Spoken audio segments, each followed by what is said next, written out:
welcome to episode number 138 of the Cheesesteaks and Controllers podcast, presented by Fox PHL The Gambler, 102.5 FM, 1480 AM, iHeartRadio, wherever you get your podcasts, coming at you live from Philadelphia.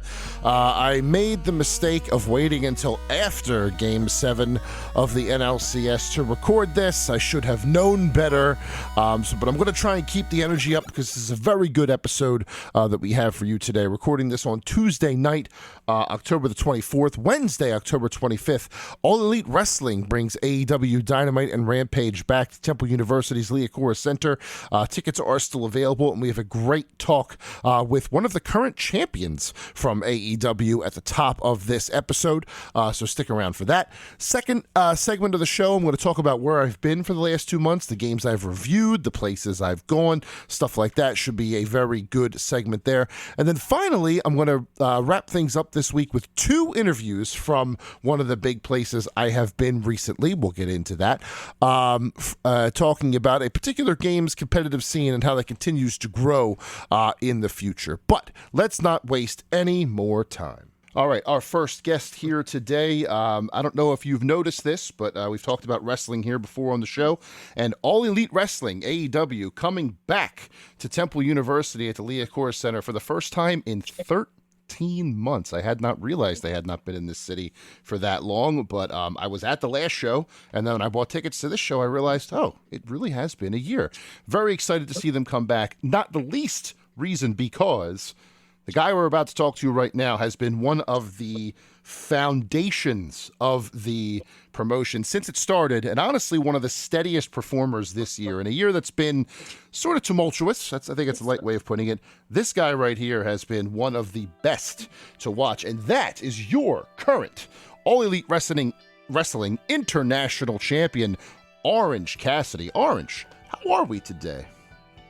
A little less tired than usual. That's good. Because I didn't do anything this past Dynamite, so I'm feeling okay. That's good. Glad to hear that. Nice to see you. Like I said before we started recording here, get that title back. How's it feel to have that strap back around your waist? Do your pants stay up better? No, they don't. They still fall down. I actually have it right here. I actually have my back. I always keep it with me. I have like the backpack right here. I would never let go of it. Like even while there it is. That is gorgeous. Look at that. Yeah, nice to see you have that back. Like I was saying in the intro there, your work since you got that title in March up until when you lost it in September, in what was a rather strange summer for your promotion with all of the nonsense going on around you. You kept it steady, you kept the ship sailing, and I really did appreciate that. Did you feel like you kind of had to take that on just to be like the steady, like keep not so much keep to yourself, but keep a low profile, just do your job and let everything else play out around you? Well, it's just funny that you just said that, because that's literally what I do. I show up, I do my job, I do what I have to do, because if you know me, I live my life by a set of rules, and first rule is that there are no rules, and then the second rule is sometimes you got to do it. So sometimes you just got to do it, and I have been around with AEW since its beginning, and I care a lot about this place, almost as much as the International Championship. Well, actually, they're probably equal. I just did whatever I had to do. Now, when you first earned this title, March of 2023,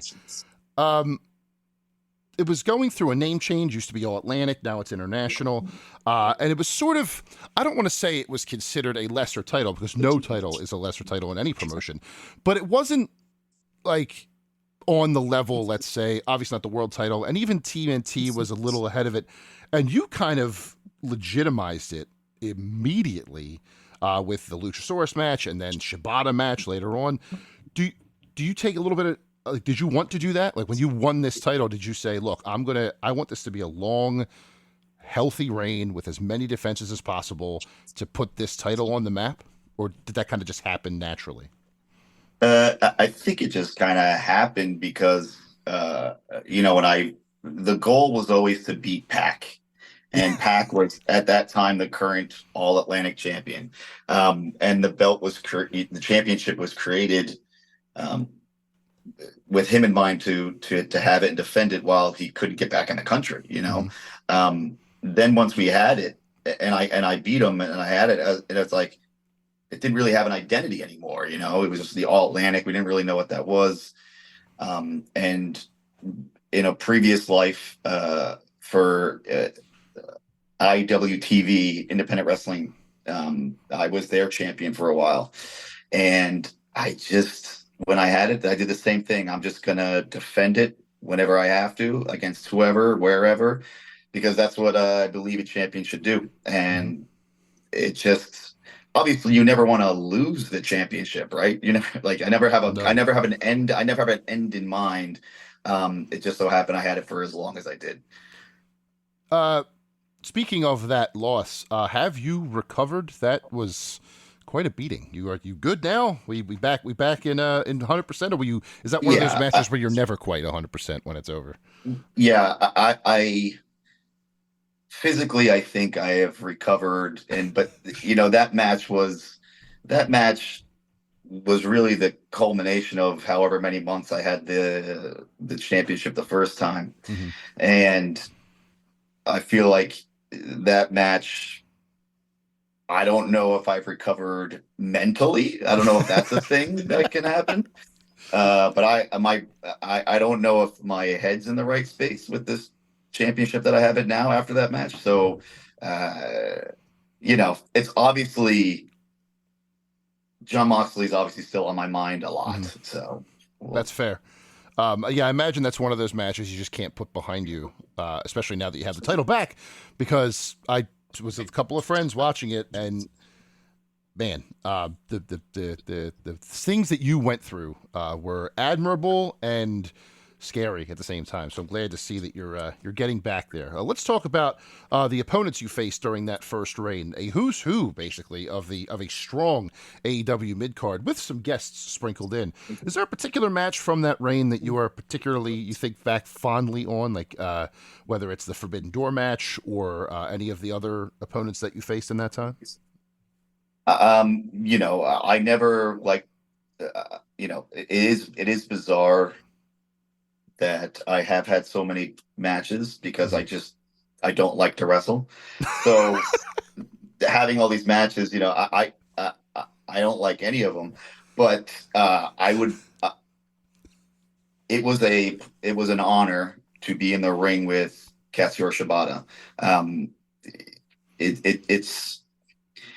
I still can't wrap my head around the fact that he wrestled me, and the fact that he is wrestling now. In general, that's true. In general, obviously the Wheeler Yuta matches had a little place that were a little more personal, and I've had some time to think back because people would ask me these questions while it was going on, and then right when it ended, and I didn't really have time to reflect.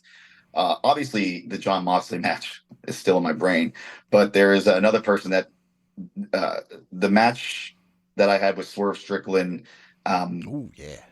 is still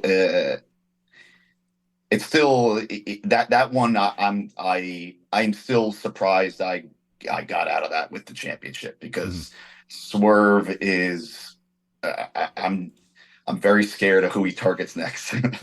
Yes, he has just every time he comes out, he continues to impress me. I honestly thought he would make a good next opponent for the world title, and then the Hangman Page feud started. Hey, here's hoping he goes after the world title and not me. Here's hoping.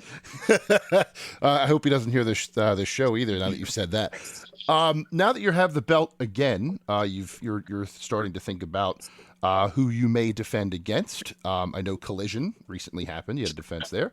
Who is on your radar? Who is someone that you would like to wrestle for that title that maybe you did the first time and you want to do it again, or you haven't yet and you would like to challenge yourself with that particular match? I don't know how many defenses I had. I think it was over 30. Something like that. And yeah, there were some repeats in there. Um, I, I, I take, I took a lot of pride in defending the championship against a wide variety of, of wrestlers. Mm-hmm. And our roster is so big and there's so many talented people that I want to continue that trend. I think there are there's more room for more people to get in the spotlight, and I think that's what I was trying to do with the championship in the first run, and I don't see why I should stop that now. Now, would you prefer if/when you are would you prefer to lose the title? It's a weird thing to say prefer to lose the title because you never want to lose the title. But last time you lost it to an established name in Jon Moxley. Would you maybe perhaps next time prefer to be bested, which again is a weird question, I know, by perhaps an up-and-comer or like someone that you could maybe thrust into a spotlight that might not already be in? Does that make sense? Well, I yes, it makes sense, but I obviously I don't want to lose it. I never want to lose Right, it. right. But I to your point and to what I was just saying, I think it's important that I give opportunities to everybody, right? Sure. Established names or non-established names or whatever, however you want to say that. Anybody on the roster, this championship was really a hey, anybody on the roster can get a shot at this. Mm-hmm. And I'm going to keep it that way. So whoever can make me submit, I quit, or hold my shoulders down for 3, they can have it. That's the perfect way to think about it, honestly. And so I'm going to leave the discussion about the International Championship right there. I just want to remind everyone, Dynamite is coming to the Liacouras Center at Temple University Wednesday night. Tonight, if you're listening to this, it is live. This episode's going live that morning. So if you need something to do, the Phillies should not be playing, even if they go to Game 7. We are recording this early. I don't know what the Phillies have ultimately done. But Wednesday night is free and clear. So go up to Liacouras Center and check out All Elite Wrestling's Dynamite and Rampage as well. Should be a great show. Always is when they're in town. We should definitely say that being in Philadelphia, they have announced a person, Rob Van Dam. Yes, will be teaming with Hook, and if come on, Philly. Amazing. We know what's up. Rob Van Dam is wrestling in Philadelphia. That place, every seat should be filled. That is a great point. I forgot that they mentioned that on Dynamite Wednesday, and I also forgot that I immediately texted the 2 people that I'm going with that. So thank you for saving my butt there. I do want to switch gears a little bit to something a little less, not serious, but a little less... a little more fun. This is a video game themed podcast or show, after all. So I'd like to talk about your appearances on All Elite Arcade, your bit of rivalry with Adam Cole over that championship. He's hurt, obviously, at the moment, so he hasn't been able to redefend that based on what I'm seeing. Is he ducking you, you think? I don't know. Is he still the champion? I don't know. Last I saw, it was him that held it, but that was 3 months ago that he lost it or that he beat you for it. And I haven't seen any title changes since. I'm not sure. Man, that title really, fell off once he got it. That's why I'm still upset about. I mean, if we talk about the Jon Moxley stuff, this, Adam Cole just I can't wait for my rematch with that guy. Ultimately, I think it's unfair that you had to defend that title playing his favorite game in Halo. Like that's all. It's all. Well, so the problem is Halo 1, on the original Xbox, the first ever Halo. That's my game, and so I crushed him in that. But then I said, and I thought I was pretty good at the newer Halo, but I guess I'm not. But yeah, no, I want to beat him at his own game. He dressed up like Master Chief for an entrance. Can you imagine if I beat him in Halo? It'll crush him. It'll crush him.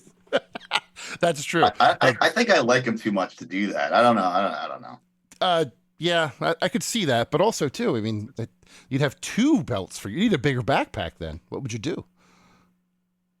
I fit multiple belts in there before. Oh, good. All Oh, right. I've tried it. Oh, I've tried it. That's good. That's good to know. So what? Not. I don't know how much time you have to do some casual gaming at the moment, but are you playing anything interesting right now? Not yeah. I dabble with what I can. Hmm. Uh, there is a. Ooh, you're gonna get an exclusive. This Uh-oh. is. I don't think anybody. Well, I don't know if somebody mentioned this before, but I never said it. There's a lot of us in the AEW locker room that play FIFA, but now it's EAFC Sure. 24 thing. So we all sometimes Evil Uno will bring a Xbox or something in the locker room, put on the screen, and it gets heated. I mean, Really? You thought Pac and I go at it in the ring. You should see us when we're and Eddie Kingston. He just won't shut up when he plays. That actually that segues very nicely into a question I had written down for this interview.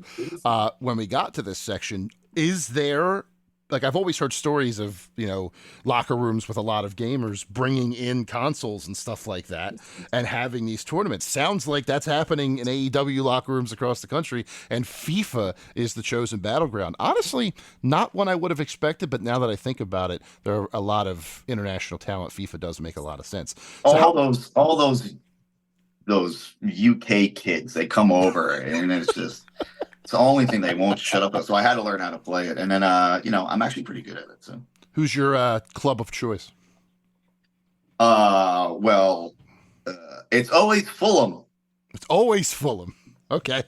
No, just in case that Tony's listening, but I do actually use Fulham. Yeah, that's pretty much yeah. I'll go with that answer. Nothing but Fulham mirror matches when he walks by. You have two screens just in case he pops in. I mean, there was one time where we were playing. It was me and Eddie, and it was like during the COVID era of stuff where we had to isolate us. We were all stuck in a room together. Yeah. Yeah. And Tony did walk in. We were something. It was like an off day, and Tony walked in. He looked and he goes, "You're going with a 4-3-3?" Like he was upset. Like he wanted me to change the formation, and I did. I changed it. Did it work? Yeah, I did pretty bad. That's awesome. And as you said, if Tony listens to this, first of all, whoa, and secondly, hi Tony. It's interesting. FIFA or FC 24, as you said, now is the game of choice. I thought for sure it might have been, Fight Forever for a little while. Speaking of, well, that's the thing. That was the thing when we had it in that was when the game came out. We would all be ourselves and play each other a lot. Like we played that game a lot. I was very fortunate to play a lot of the builds leading up to it. Because they know I'm into it, and I got to see all the versions and what it is now. And the game is just it was. We would play for hours. It was so much fun. It was really, really great. Is there a particular mode that you enjoy or things that you like? I love the side like mini game part of it. I didn't think there was enough. I think they could have built on it a little more because I really did enjoy just that, like the home run derby sort of thing. Yeah, I think they're slowly releasing more. Like they're doing something that I like, where it's like releasing it in pieces, especially like they're gonna add on to it, I should say, because I like that, because I don't want to, if I have too many options to start, I'm like, what the hell am I playing? So but yeah, every open world game. Yes, exactly. Britt Baker, and she's not good at the actual wrestling part of the game, but she is really good at the mini games. So she was the one that we would play against to try to beat.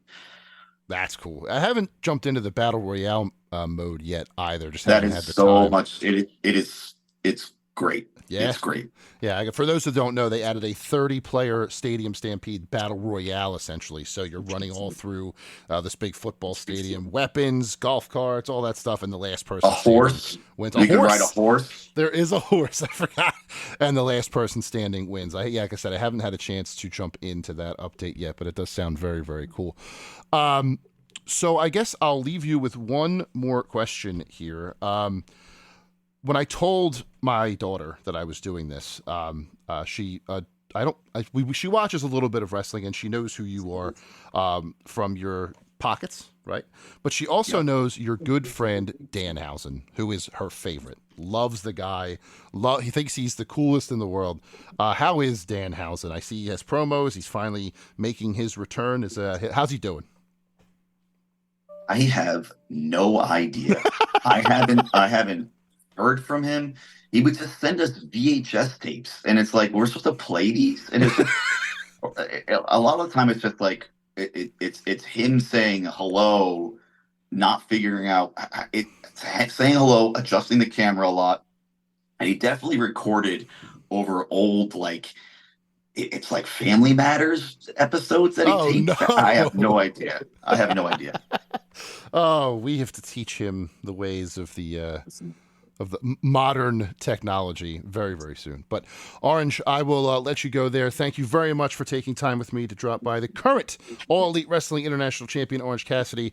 All Elite Wrestling will be at the Liacouras Center at Temple University Wednesday night. Tonight, if you're listening to this and you haven't gotten tickets yet, you should head over there. Watch some great wrestling. Rob Van Dam, as was mentioned, will be in action, teaming up against Hook, against a team to be determined as of this recording, but we'll hopefully see what's going on there. Hopefully we'll see you there as well. Orange, one of Philly's native sons. Very much appreciate that. Jersey, technically, but we're not going to hold that against you. Well, yeah, Hey, Philly's a very special place to me, and I'm very lucky to be here and very lucky to be in this city. It's really, really great. And I'm definitely going to be there Wednesday. For Excellent. Sure. Look for him. Look for the man in the great shades and and his hands in his pockets. Orange, thank you so much for your time. Good luck to you. Thank you. I'm going to go lay down. Appreciate it. Coming up after the break, I'll talk about where the heck I've been the last 2 months. Thank you again to Orange Cassidy for coming on to the show today. But after the break, where's Jason been?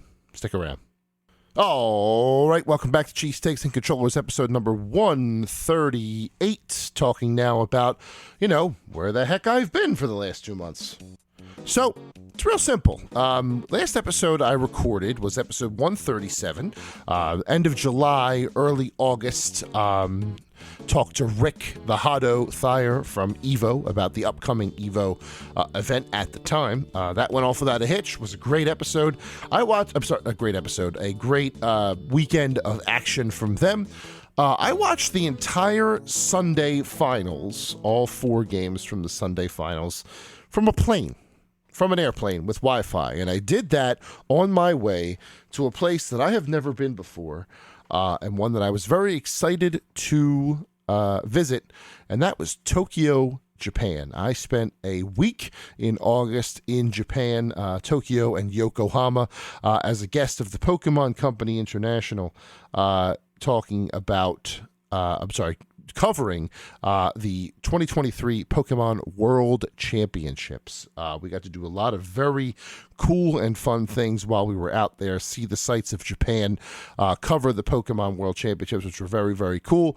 It was a trip I will never, ever forget. Highlights for me was going to the Shibuya Scramble Crossing with the Hachiko statue and getting my picture taken there. With the statue and and at the crossing itself, getting to go to Senkaien, I believe it was called, a Japanese garden, doing an official tea ceremony with a tea brewing method that's been used for over 800 years, apparently, in the country of Japan.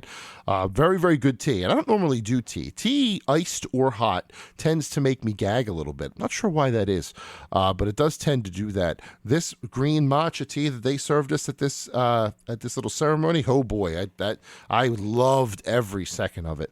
So that was very cool. Got to go see a Chinatown in Japan, which sounds strange, especially given their history of tension. But this particular Chinatown in Yokohama, the biggest in Japan, I'm told, was very, very cool. Great shops, great food, great, nice sights to see and pictures to take. That was very cool. If you're ever in Yokohama, I would suggest checking that out as well. But the World Championships themselves, 3 days of action in the card game, Scarlet and Violet Go and Pokemon Unite. I mentioned at the top of the show that there will be 2 interviews and the third segment from this event, and that will be with 2 of the biggest casters of Pokemon Unite that there are, Zoinks and Spragels. We're going to talk to them. And it's my interview from that show. So it was right after the Pokemon Unite finals had taken place. A bit of a time capsule to 2 months ago. I do acknowledge that, but you can hear the way that they speak about how those tournaments went down, where they see the competitive scene in Pokemon Unite going in the future. Very, very cool conversation that I have with them. But all in all, I thought that the trip to Japan was a dream come true. And I am forever grateful to the folks that made that happen. One of the things that really struck me about the entire trip was how much Pokemon had taken over the city of Yokohama while I was there. I've always, as a kid, I've gamed my entire life, right? I've been playing video games since I was 3 years old, 33 years now. And I've always wondered what it would be like to have, mainstream society, for lack of a better term, accept the games the way that I do. Now, that has happened to a point with certain games, but nothing like what I saw with Pokemon in Japan. That Pokemon took that city over. Absolutely took it over, particularly Yokohama, where the actual World Championships was taking place. Perfect example, there was a shopping mall that we went to, walking distance from our hotel, and on the 3rd floor of this shopping mall, because they build vertically as opposed to horizontally, like the U.S. malls that I've been into, the entire 3rd floor featured an art walk where you could walk and look at art, little art installations as you walk down the pathway. But each section of this art walk was a Pokemon card blown up to, be larger than human size. And it wasn't just the art either. If it was just the art, that would make sense too, right? But this was like the entire card frame with the art inside and the writing in Japanese. It looked like they just took an actual Pokemon card and blew it up in Photoshop and stuck it on this display in this mall, and there were dozens of them all throughout this facility. I found that to be marvelous. In the center court of this shopping mall, there was a giant Pikachu balloon and a massive Pikachu card on the floor that you could take a picture of from one of the top balconies. That was awesome. In another section of the city, there was a massive blow-up Pikachu that you could take pictures with, plus other statues scattered throughout the city. At one point, the company had rented out an actual cruise ship and turned it into the SSN from Red and Blue, complete with trash cans that I could search, quote unquote search, for items, with the most of them saying there's nothing but trash here, and the last one giving me a great ball. It was amazing how much Pokemon was able to do in this city for this week, and Pokemon thanked them in kind, because that event was a rip-roaring good time with a lot of awesome stuff between card game competitions and the game itself and Unite, which was a very, very exciting experience. Again, we'll talk about that more in segment number 3. I also found a very interesting little side foible of this event. So there's the actual main hall where everything's happening, the Pacifico Yokohama in this case. And that's where all the tournaments are being played and the free play and stuff like that.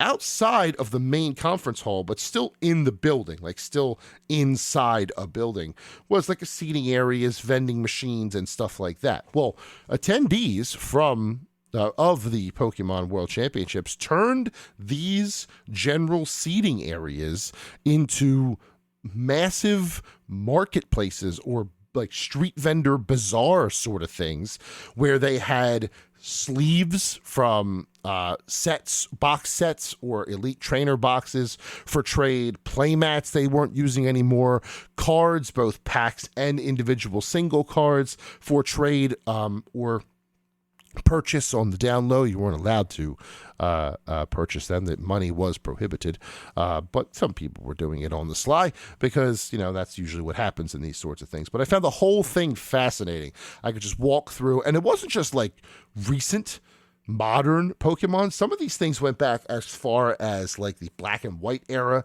maybe even a little further. I didn't really see much in terms of like the original Pokemon cards of the late 90s that I grew up with. That stuff would probably not do well in this particular situation because there's so many people and you don't know where things are coming from and who's passing by and what they might be able to reach for. I kind of understand that I didn't see much of that. But just seeing these people like bartering and exchanging and trading, it was super, super cool. Also, going back to the cruise ship turned SS Anne that they had situated on the dock there in Yokohama, there was a section, entire floor, where there were tables that you could sit at that said, let's play or let's trade. They would have a little sign, and you could, switch them at will to whatever you wanted to do. And it was all about trading card games. So if you put up the let's trade sign and you had a binder, you could barter and talk about trades with anybody that walked by. If you said, let's play or let's battle, you would battle in the card game right then and there. One of the folks that was on the trip with me had a great battle with someone they had never met before on this cruise ship. If you go to IGN and look for, I think it's Confessions of a Pokemaniac is the name of the blog, Joshua Yell, who was on the trip with us, wrote a great 7-part blog diary, like open diary, travel diary of our trip there. Everything he described there is what I got to do too, for the most part. He got to do a couple of things that I didn't. But it's a very, very good read if you want to see what went down with the North American contingent. I don't know if they're ever going to listen to this. If they do, great. If not, I completely understand. We're all very busy. But I really have to give a shout to the entire North American press contingent that was with me on this journey. This was a big trip for me. This was a lifelong dream sort of trip for me. You know what I'm saying? This was something I've wanted to do since I was a kid. And the fact that I was able to do it, in this manner, in this method is not lost on me. Being grateful for it is not lost on me, I should say. And to be able to do it with such a great group of people, Casey and Joshua from IGN, Cody from, why can't I remember what site he writes for? I'm so sorry, Cody, but Cody, you're great too. I will remind myself before I finish this statement. Christian from Comic Book, Eric from The Gamer, Alex, the PR person who was in charge of all of us as we were there. It was just a wonderful time. It was really, Screen Rant. That's where Cody writes, you dummy. It's Screen Rant. So yeah, Cody from Screen Rant, Joshua and Casey from IGN, Christian from The Gamer, Eric from, Christian from Comic Book, Eric from The Gamer, Alex, our PR person, and me. That's 7, right? 1, 2, 3, 4, 5, 6. Yes. Everyone was awesome. And I was very fortunate that I got to meet these people and spend some time with them and grow to appreciate them professionally and personally. They were all very, very great people. We are now connected in a Discord server, just the 7 of us, sharing things that remind us of the trip or just kind of keeping connected. I've already actually done some work with Casey at IGN, which is really cool too. And I don't know if they're ever going to listen to this. I don't know if they're ever going to, come back into the archives or what have you, but I really am grateful that these are the people, that I got to spend this trip with. I was going with strangers. I was going in completely blind. I knew none of these people before the trip. And they really made the trip better for me just through their camaraderie and their being friendly. And they're essentially hanging out with a kid from Philly who got to go to Japan by himself for the first time ever, and really lived a dream. So I just feel very fortunate and thankful. The group was so good, and I hope that everybody gets together again soon, somehow, some way, since we're all spread out all over the country and Canada, all over the continent even. I really liked it. I really liked the group that I was with. It helped. It definitely helped. Being in a strange country without my family, left to my own devices at certain times, just having these people to hang out with was a big thing. But all in all, after I got home from Japan, I jumped straight into big reviews. I have reviews for Stray Gods, Starfield, Lords of the Fallen, most recently, Mortal Kombat 1 I did, Sea of Stars I did, and just really, really building on the absolute mad rush of games that 2023 has been in general. I was going to do a segment at the end of this show about like where does 2023 rank in the best years of gaming, and then save the interviews at the end for next week.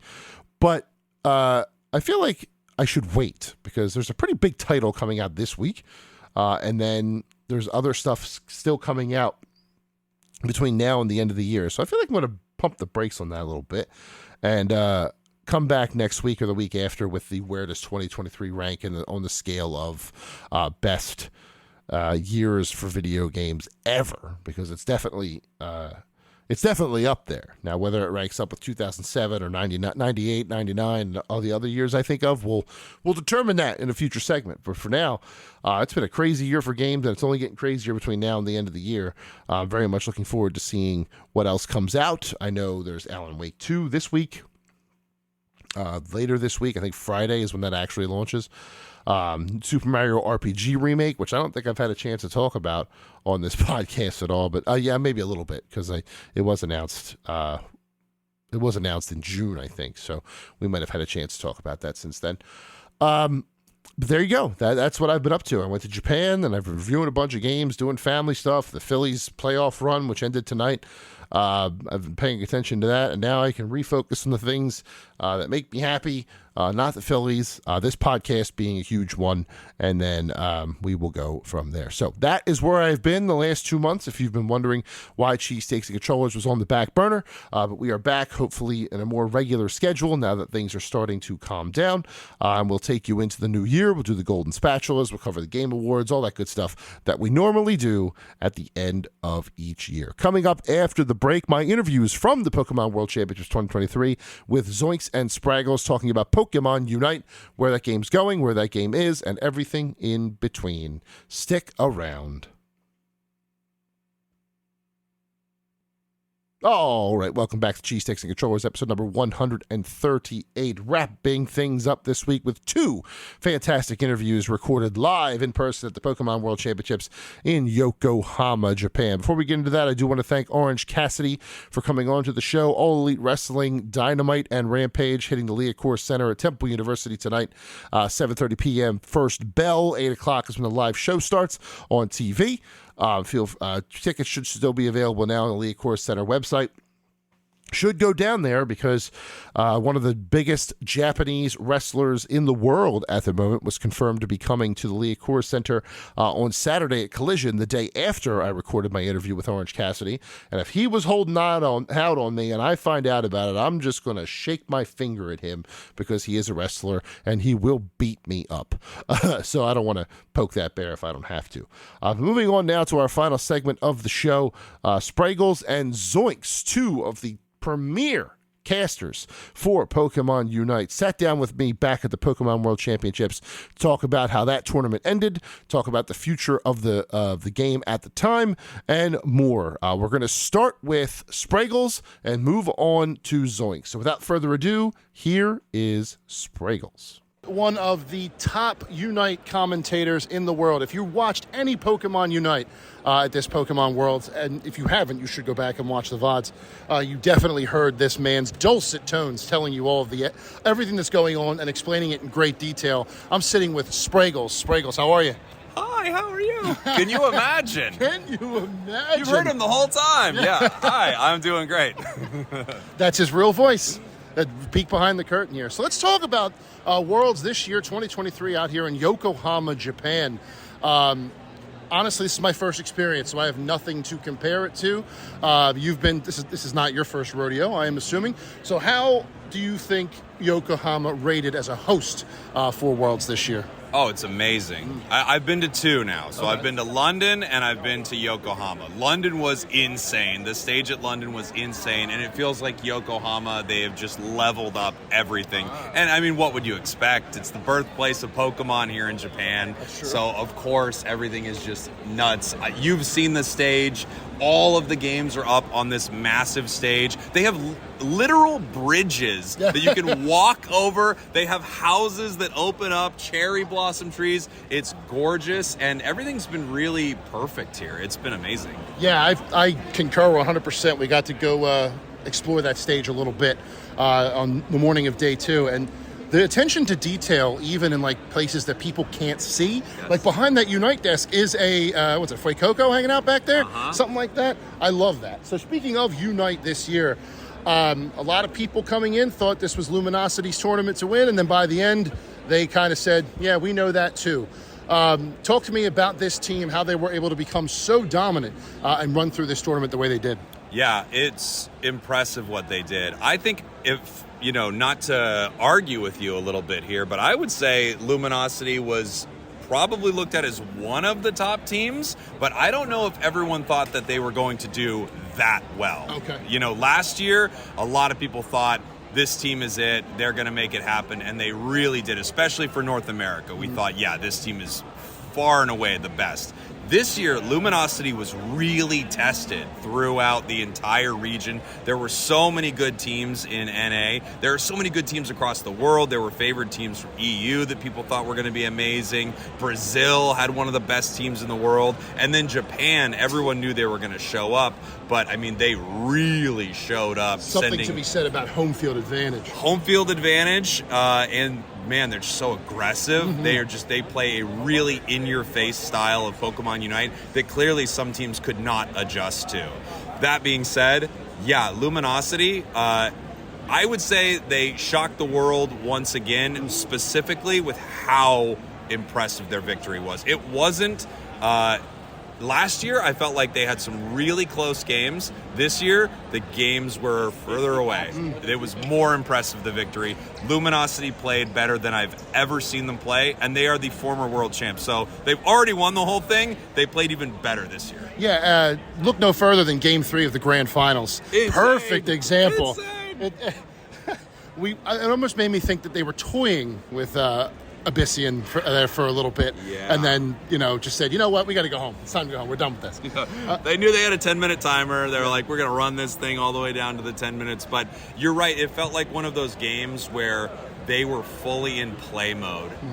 They were just enjoying this. It was a victory lap. It was already over in their minds. And Omo Abyssinian, an amazing team. They played so well, but I think they felt the same way. Sure. I think they felt like it was over. Luminosity has beaten us. Sure. So talk to me about the differences in the meta and how the meta has grown throughout the 2 years in Pokemon Unite. We've seen some Pokemon come in and just completely, take over the game, where we have some others that sometimes come in a sneaky position, like Talonflame showed up out of nowhere, didn't really do much, but hey, it was worth a shot, right? So talk to me about like the consistent champions versus like a new, Pokemon. This isn't that game. We'll talk about that in a minute.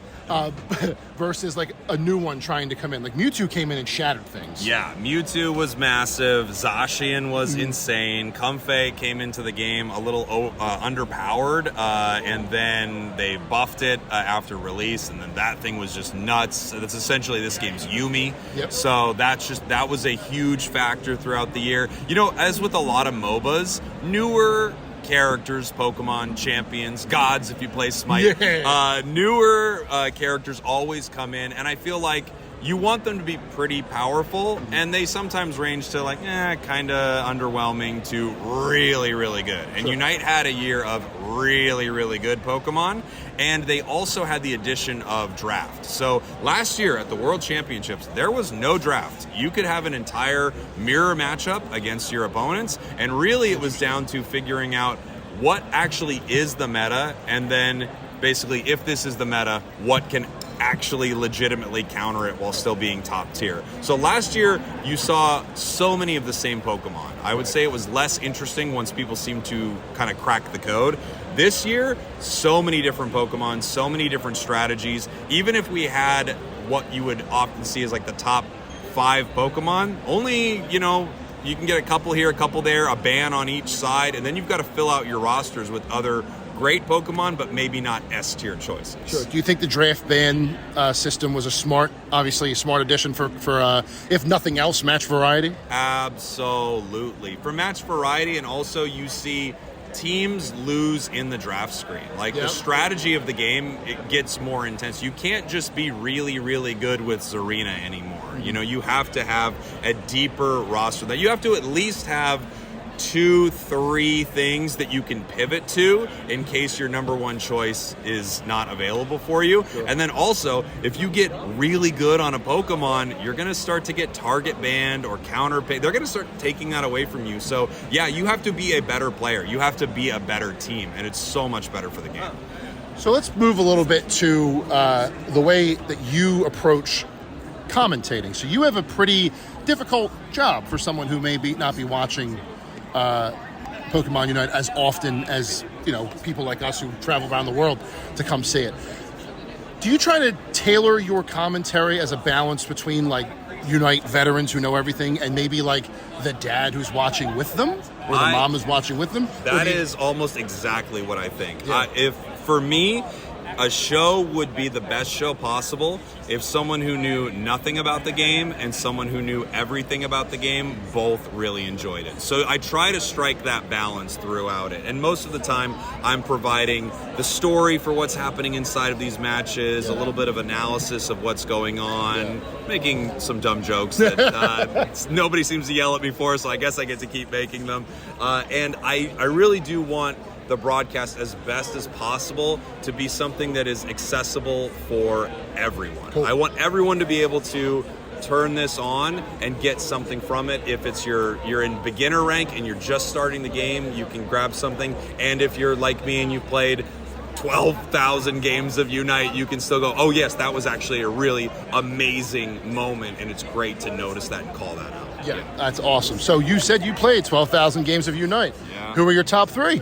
My top 3, I believe right now, I think Dodrio has surpassed them all. So I think it's Dodrio, then Greedent, and I'm wondering if number 3 is either Talonflame, Lucario. It's like Talonflame or Lucario from like when the game first came out. I love both of them.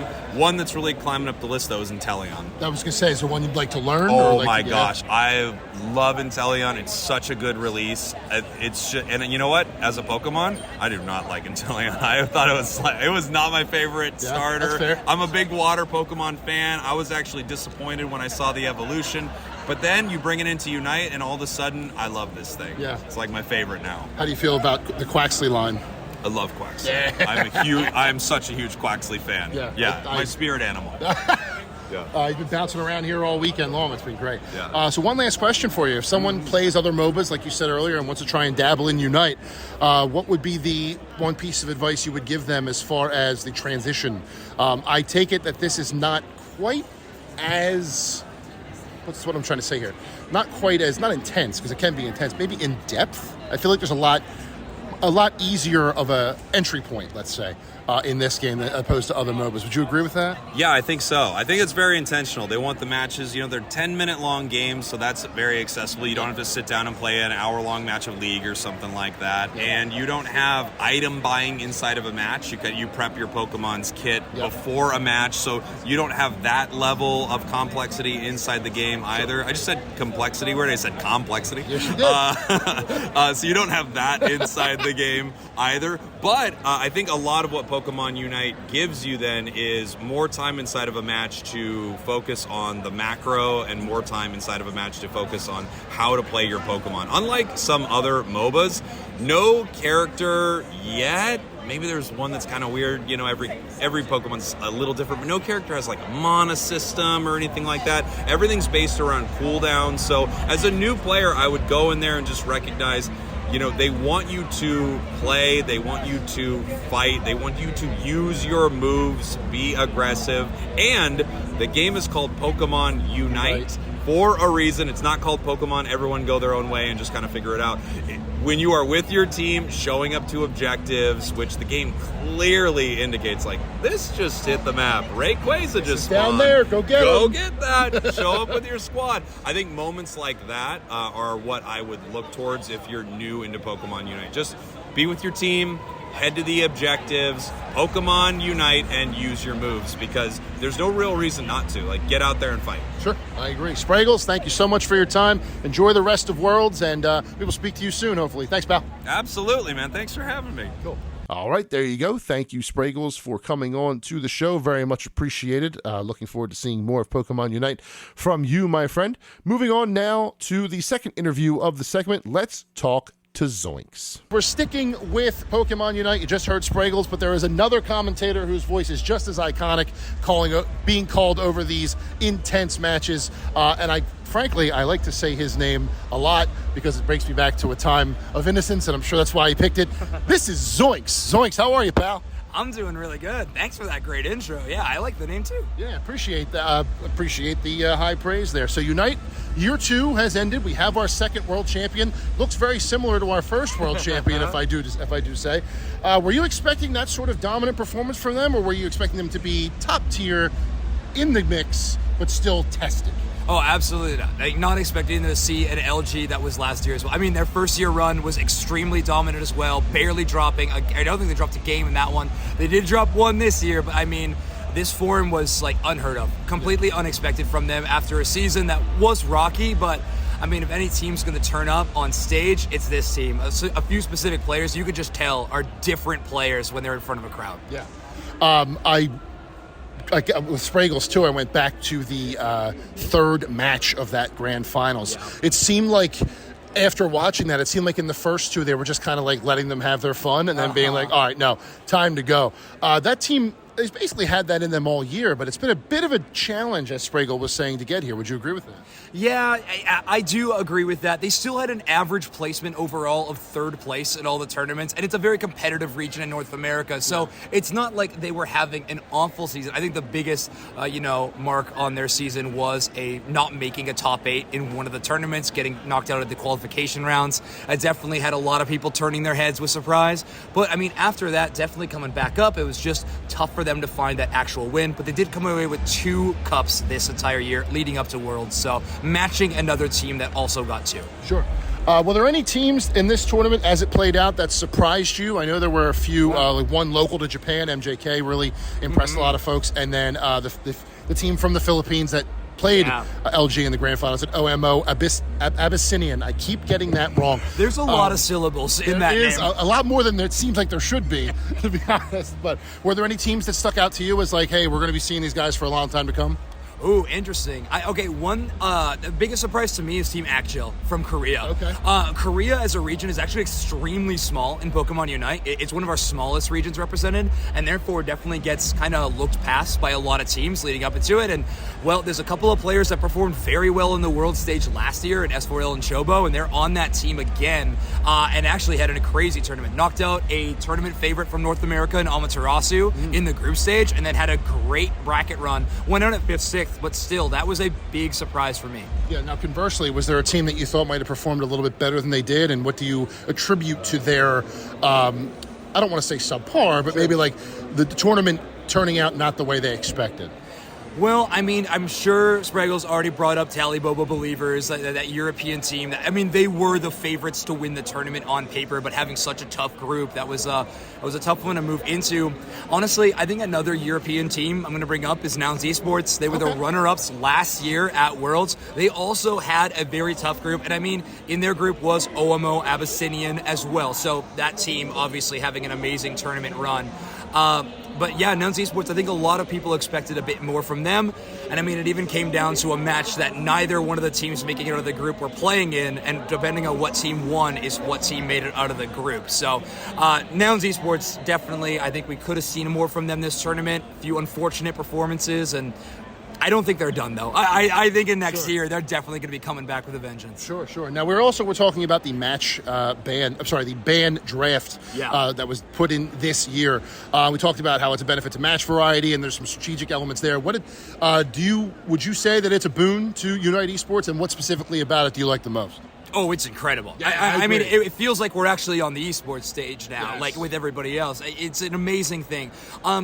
There is a part of me, I know you cover Overwatch a bunch, that like back in the day when mirror comps and stuff like that were just kind of picked all the time, it was like, hey, what team has the better skill in this situation? But draft just really sets this game apart. Having another layer of strategy, preparation becomes that much more important to understand your other opponents' strategies and kind of their tendencies is pretty big. Even Luminosity was talking about in an interview about how they were studying not only what Pokemon are picked, but the order in which they are picked so they can try to make other teams uncomfortable. So it's been huge. So just in that, it's been able to have good teams have more skill expression. Sure. And I think because of draft phase, we're actually seeing just more competitive teams at the top consistently. Yeah. I feel like we're having a lot better results that way. And the whole, the powerhouses in each region are starting to really show themselves and cement themselves at the top of the chain. That makes sense. So let me get you out of here on this one. It's easy one. Two easy ones, actually. First of all, who are your top three in Unite? I imagine you play just as much as you cast. Yeah. Who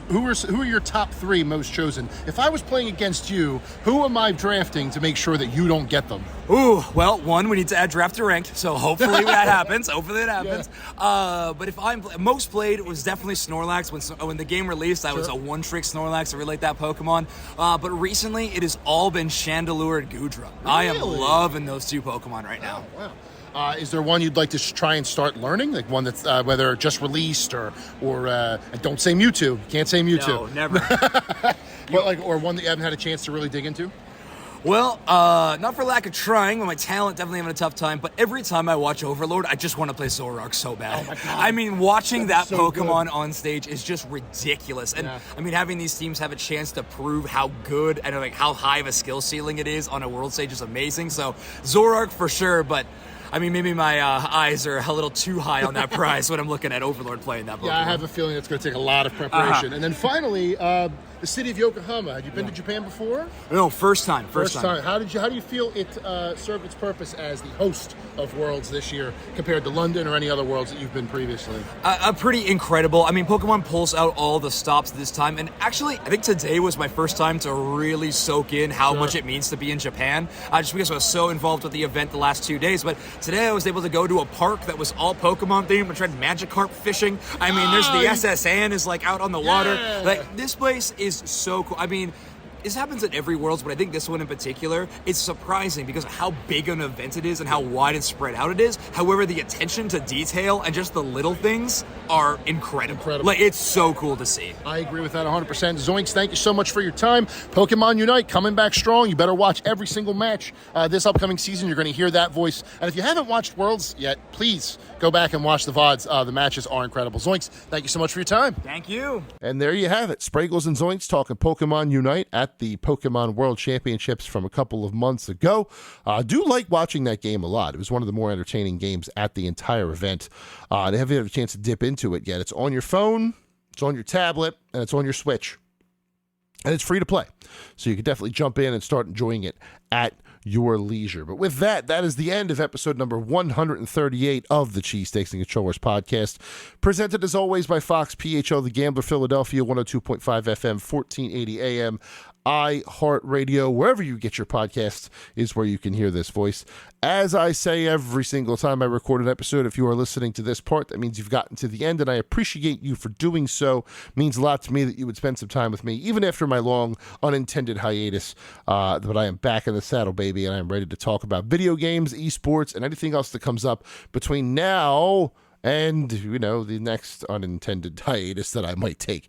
I just need life to slow down for a little bit. I would very much appreciate that indeed. But thank you for listening. As always, I always, like I said, appreciate that you are here.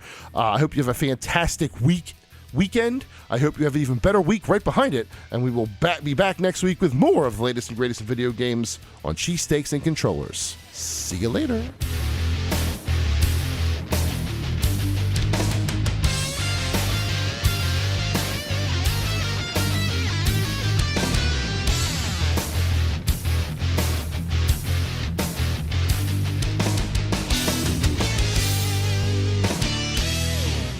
Clearly out of practice with that catchphrase at the end there.